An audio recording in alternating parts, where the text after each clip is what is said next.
জিভে জল চলে আসা এই রেসিপিটা জাস্ট একবার এভাবে বানিয়ে দেখো, আমি বলছি প্রেমে পড়ে যাবে। আমার তো ভীষণ ফেভারিট। তো এটা বানানোর জন্য প্রথমেই যেটা দরকার সেটা হলো একটা নারকেল, যেটা আমি ছোট ছোট টুকরো করে নিয়ে তারপর মিক্সিতে পেস্ট করে নিয়েছিলাম। তো পেস্ট করে নিয়ে দুধটা আমি আলাদা করে নেব।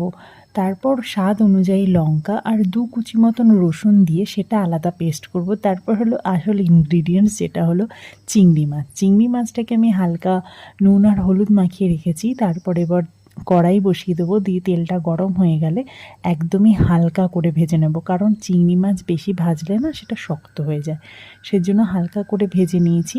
এরপর চিংড়ি মাছগুলোকে তুলে নিয়ে এই তেলেই দিয়ে দেবো প্রথমে নারকেলের দুধটা, ভালো করে নাড়তে থাকবো। তারপর দিয়ে দেবো সেই লঙ্কার পেস্টটা। এরপর ভালো করে নাড়িয়ে যখন ফুটতে থাকবে, ফুটতে ফুটতে এরকম হয়ে যাবে এবং যখন একদমই কমে আসবে তারপর আমরা দিয়ে দেবো চিংড়ি মাছটা। দেখবে হালকা তেলও ছাড়ছে, তখনই চিংড়ি মাছটা দেবে। তারপর চিংড়ি মাছটা দিয়েও আমরা হালকা আঁচে এটাকে নাড়তে থাকবো, কিন্তু আমারটা একটু বেশি হয়ে শুকিয়ে গেছিলো, সেজন্য সামান্য একটু জল দিয়েছিলাম। আর আমার এভাবেই ভালো লাগে। তারপর সব শেষে 2টো কাঁচা লঙ্কার ওপর দিয়ে সর্ষের তেল ছড়িয়ে নামিয়ে নেব এই দুর্দান্ত রেসিপিটা। আমার তো দেখেই জিভে জল চলে আসে, আর খেতেও না ভীষণ টেস্টি হয়েছিল। তোমরা একবার বানিয়ে দেখো, আমি বলছি সত্যি সত্যি এর প্রেমে পড়ে যাবে। এত ভালো লাগে, এমনিতেই চিংড়ি মাছ কার না প্রিয় বলো? তো তোমাদের কেমন লাগলো রেসিপিটা জানিও।